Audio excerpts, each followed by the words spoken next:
offre ton duplex de maître à ta sœur comme cadeau de mariage, a déclaré mon père dans le micro, sa voix tonitruante par-dessus les lustres, ferme et fière.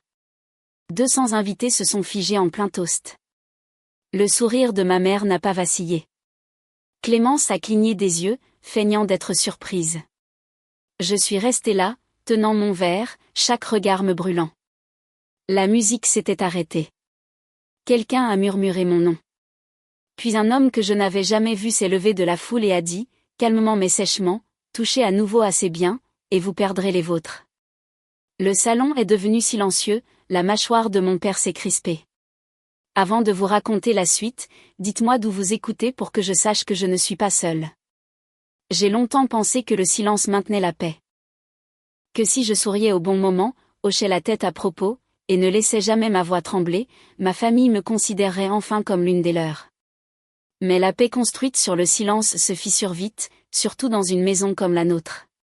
Mes parents adoraient les apparences.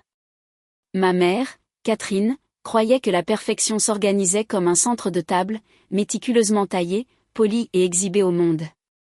Mon père, Étienne, vivait pour les applaudissements. Clémence était leur chef-d'œuvre, celle qui ne pouvait rien faire de mal. Et moi, j'étais la ligne budgétaire dont ils ne pouvaient pas se vanter, mais qu'ils ne pouvaient pas se permettre de perdre. Quand les gens demandaient quel était mon travail, ma mère riait légèrement et disait « Adèle travaille dans la finance, quelque part ». Je crois qu'elle n'a jamais mentionné que j'étais directrice financière pour l'Europe et l'Asie-Pacifique, que ma signature pouvait déplacer des millions.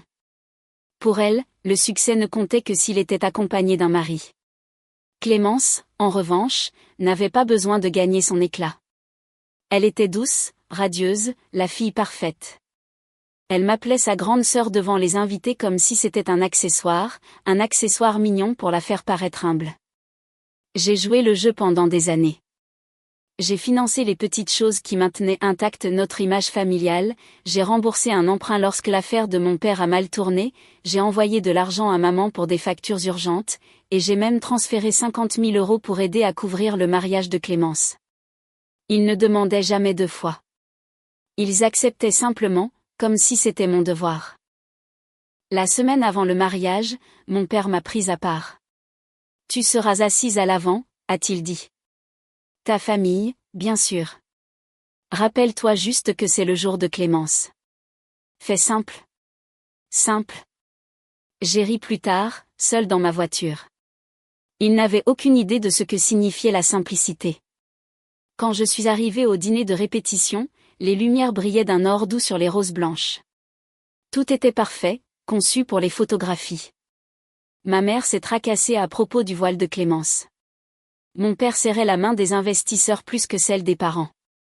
Je me tenais près du bar, inaperçu, invisible à nouveau. Puis Clémence a tourné son sourire doucereux. « Adé, merci encore de nous aider avec les dépenses », a-t-elle dit assez fort pour que quelques tables entendent. J'ai senti la piqûre dans le mot « aider ». Mon père a hoché la tête, approbateur. C'était comme ça qu'ils aimaient ça. Une gratitude publique qui sonnait généreuse mais me rabaissait. Pourtant, je me suis dit que cela n'avait pas d'importance. J'allais me montrer, m'asseoir tranquillement, jouer mon rôle. Une nuit de plus, une performance de plus. J'ignorais que derrière leur sourire poli, ma famille m'avait inscrite au programme du mariage comme l'acte d'ouverture, le sacrifice pour rendre leur journée parfaite complète. La matinée du mariage scintillait de ce genre de soleil qui rend tout innocent. Mais sous les fleurs et les seaux à champagne, je pouvais sentir quelque chose de faux pulser à travers la journée. Mon instinct savait toujours avant mon esprit. Je suis arrivée tôt au salon de réception de l'hôtel.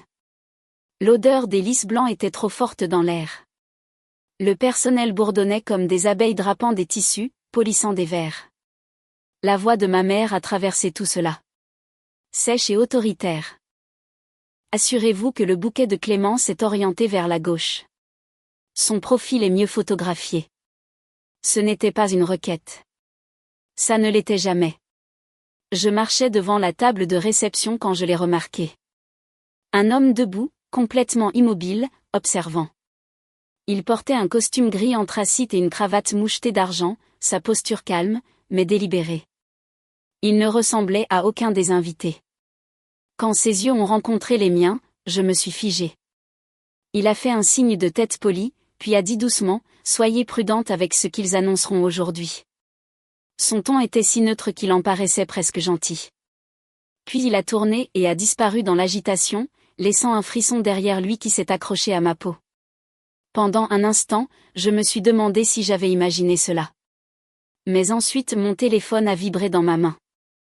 Un SMS d'un numéro inconnu. Ils prendront ce qui est à vous ce soir. Ne le perdez pas. Les mots m'ont transpercé la poitrine. J'ai regardé autour de moi, mais personne ne faisait attention.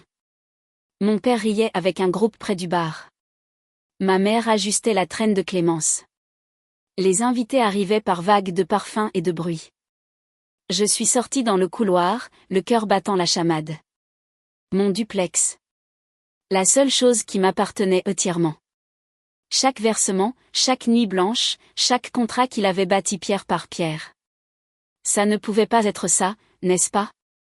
Juste à ce moment-là, j'ai entendu les voix de mes parents à travers la porte entr'ouverte d'une pièce latérale.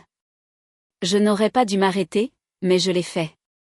Le ton de mon père était bas, mesuré. Pendant le toast, nous ferons l'annonce. Cela rendra le cadeau de Clémence inoubliable. Ma mère a ri doucement. Et Adèle n'osera pas refuser. Trop de caméras, trop de témoins. La fierté peut être utile. La voix de Clémence est venue ensuite, hésitante, mais ravie. Êtes-vous sûre qu'elle sera d'accord? La réponse de ma mère était du sirop sur du poison. Elle n'a pas besoin de cet espace. Elle a son travail. Toi, tu mérites une maison. Le sang s'est retiré de mon visage. Il n'était pas seulement fier. Il planifiait de prendre ce que j'avais construit et de le parader comme un geste d'amour fraternel. J'ai appuyé mon dos contre le mur froid, chaque muscle raide. La lumière du lustre se déversait sur le sol de marbre à l'intérieur de la pièce, dansant sur leurs sourires. Je ne suis pas intervenue. Pas encore. Car pour la première fois de ma vie, ce n'était pas moi qui allais réagir. J'étais celle qui allait se souvenir. Je suis retournée à ma suite sans un mot. Le couloir sentait les roses et les nerfs coûteux. À l'intérieur, l'air était encore différent, expectant, comme la pause avant une tempête. J'ai posé mon téléphone sur le comptoir et j'ai ouvert le tiroir où je gardais un seul dossier, des documents, des relevés, des paiements, des preuves de propriété. Chaque numéro, chaque signature, chaque morceau de papier qui liait ce duplex à moi. Je me suis assise au bord du lit en les fixant. 10 ans de travail compressé en encre et en ligne. Mes parents n'ont pas construit cette maison. Ils ne sont pas restés éveillés à travers les fuseaux horaires ou n'ont pas couru après des contrats qui m'ont presque brisé. Ils ne savaient que dépenser ce qu'ils n'avaient jamais gagné. J'ai transmis les documents à mon avocat avec une seule ligne. Soyez prêts à 20 heures. Salon A. Aucune explication, aucune émotion. Puis je me suis changée pour enfiler une robe bleu marine profond, propre, structurée, inébranlable. Je n'allais plus me fondre dans la masse. Quand je me suis regardée dans le miroir, j'ai à peine reconnu la femme qui me fixait. Mon reflet avait l'air calme, mais en dessous se trouvait une lame attendant d'être tirée. J'ai ajusté les boucles d'oreilles en diamant que j'avais achetées autrefois pour célébrer une affaire qui avait sauvé tout un département. Cette nuit-là, elle servirait à un autre objectif, un rappel de qui j'étais avant qu'il n'essaie de me l'enlever. En bas, le salon de réception se remplissait déjà. Le cliquetis des verres, le bourdonnement des conversations, les cordes douces jouant en arrière-plan. Tout était si poli que cela me rendait malade. Je me suis déplacée dans la foule inaperçue, mes talons tapant doucement sur le carrelage. J'ai saisi des fragments de potin. Le mariage de Clémence est parfait. Une famille tellement classe. Adèle a l'air tendue. Il n'avait aucune idée de ce qui était sur le point d'arriver. Clémence a glissé dans sa robe, rayonnante sous les lumières. Je suis si contente que tu sois venue, a-t-elle dit doucement, sa main effleurant mon bras comme si nous étions égales. J'ai failli sourire. Seulement failli. Quelques instants plus tard, mon père a tapé dans ses mains pour attirer l'attention. Tout le monde, veuillez prendre place pour le toast. Mon estomac s'est noué. C'était presque l'heure. Je me suis dirigé vers une table d'angle, celle avec la vue la plus dégagée sur la scène. Les invités se sont tus, attendant la grande annonce qu'il avait préparée. Il a ajusté le micro, balayant la pièce du regard, la fierté rayonnant de lui. Ma mère se tenait à ses côtés, rayonnante de satisfaction. J'ai senti mon pouls, régulier, ne s'emballant pas. Quoi qu'il s'apprêtait à faire, j'étais prête. J'ai levé mon verre juste assez pour masquer le plus léger des sourires. S'ils voulaient une performance, ils étaient sur le point d'en avoir une, mais pas la version qu'ils avaient répétée. Le bruit du cristal contre le verre a retenti à travers le salon de réception, 3 coups secs qui ont tranché à travers le bourdonnement de la musique et des bavardages. Mon père se tenait au centre de la scène, la main sur le microphone, ses boutons de manchette argentés scintillant sous les lustres. Avant que le dîner ne commence, a-t-il dit, souriant largement, j'aimerais dire quelques mots sur la famille. La foule s'est tue instantanément. Les fourchettes planaient en l'air. Clémence se tenait à ses côtés, la traîne de sa robe cascadant comme une petite rivière de soie blanche. Ma mère a touché son épaule tendrement, cette affection démonstrative qu'elle avait perfectionnée il y a longtemps. Je suis restée assise à quelques tables de là, regardant. Je savais déjà ce qui allait arriver, mais le cerveau humain s'accroche toujours au plus petit espoir que peut-être, juste peut-être, vous avez mal compris. La voix de mon père s'est approfondie. La force d'une famille, a-t-il dit, ne se mesure pas à ce que nous gardons, mais à ce que nous partageons. Ma poigne s'est resserrée autour de mon verre de vin, la tige de cristal pressée dans ma paume. Et ce soir, a-t-il continué, balayant la foule du regard. Nous avons quelque chose d'extraordinaire à célébrer. Ma fille aînée, Adèle, a décidé d'offrir à sa sœur. Il a fait une pause pour un effet dramatique. Son duplex de maître comme cadeau de mariage. Les mots sont tombés comme une grenade. Des applaudissements ont éclaté avant même que je puisse respirer. J'ai entendu des halètements, des rires, quelques acclamations. Quelqu'un a crié, c'est incroyable. Des flashs ont crépité, capturant le moment qui était censé me faire paraître généreuse, obéissante, inoffensive. Mon père l'a déclaré dans le micro devant 200 invités, ai-je pensé. Et je me suis figée. Je ne me suis pas levée. Je n'ai pas parlé. Pendant 3 secondes interminables, je n'ai pas pu bouger. L'air s'est épaissi, l'odeur du champagne tournant à l'aigre. Clémence a pressé une main manucurée sur sa bouche, les yeux écarquillés par une fausse surprise. Le sourire de ma mère rayonnait de victoire. Adèle, a dit mon père chaleureusement. Viens nous rejoindre ici, ma chérie. Dis quelques mots. Une centaine de têtes se sont tournées vers moi. Je pouvais sentir la chaleur de chaque regard attendant que je souris, que je joue le jeu. Au lieu de cela, j'ai pris une lente gorgée de vin. Le verre n'a tremblé que légèrement dans ma main. Le sourire de mon père a vacillé. Allez, ma puce. Il a encouragé au microphone, amplifiant sa gaieté. Ne sois pas timide. La musique s'était arrêtée. Mon cœur ne l'avait pas fait. Et puis un bruit. Une chaise raclant le marbre. À l'extrémité de la pièce, un homme s'est levé. Le même homme de ce matin, celui avec la cravate mouchetée d'argent. Sa voix était calme, basse, mais elle a traversé chaque coin de ce salon scintillant. Touchez à nouveau assez bien, a-t-il dit, et vous perdrez les vôtres. La pièce entière s'est figée. Le silence est tombé si fort qu'il est devenu physique. Le visage de mon père s'est vidé de ses couleurs. Ma mère a cligné des yeux, incertaine d'être en colère ou effrayée.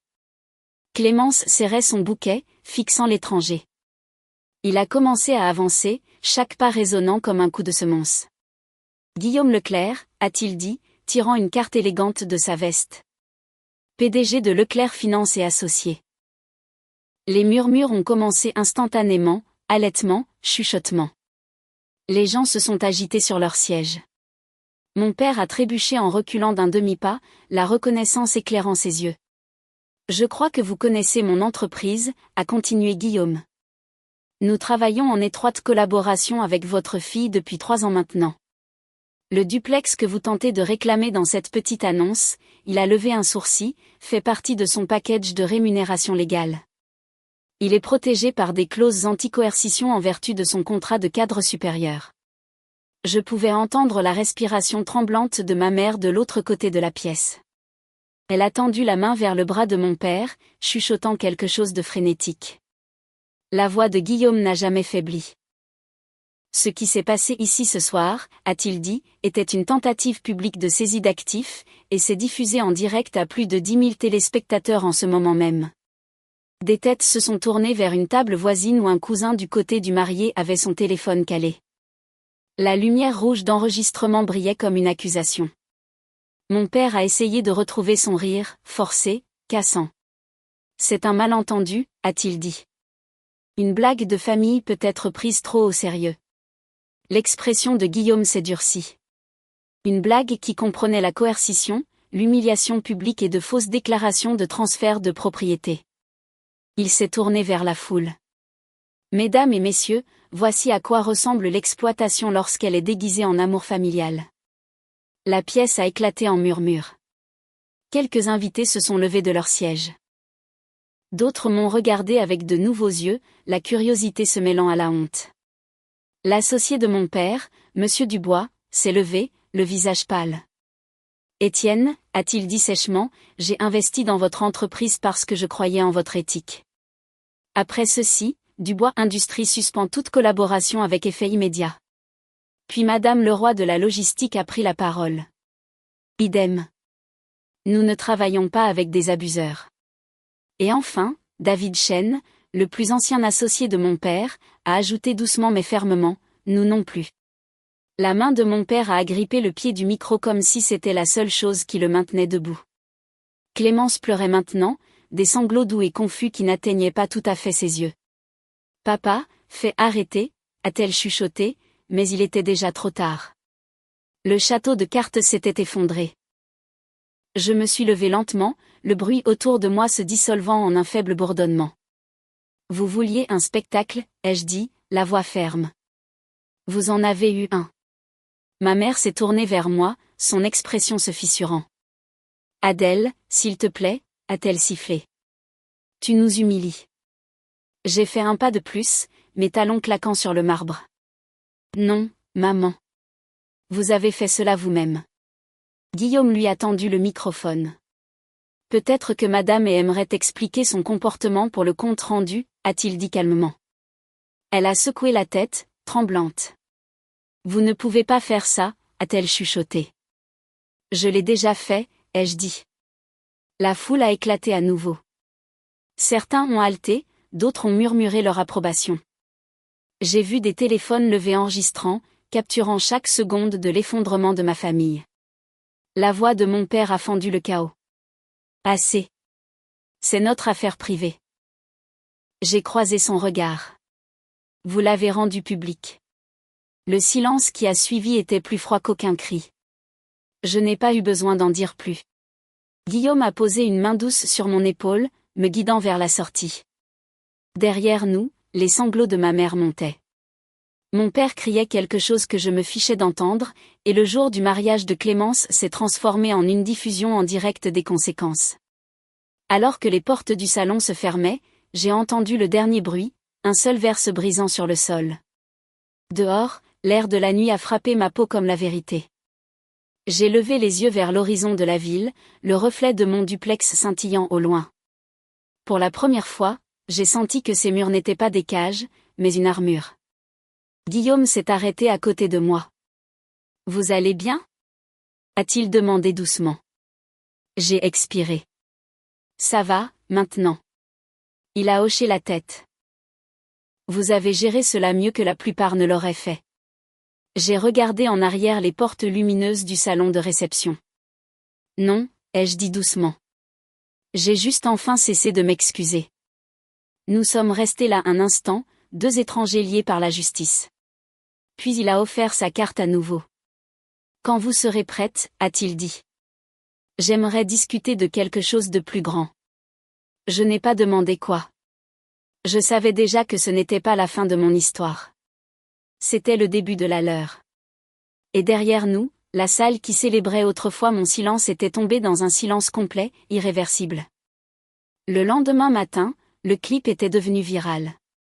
1 minute de séquence, l'annonce de mon père, le geste de ma mère, la voix de Guillaume Coupencourt, le chaos a circulé sur toutes les plateformes avant le lever du soleil.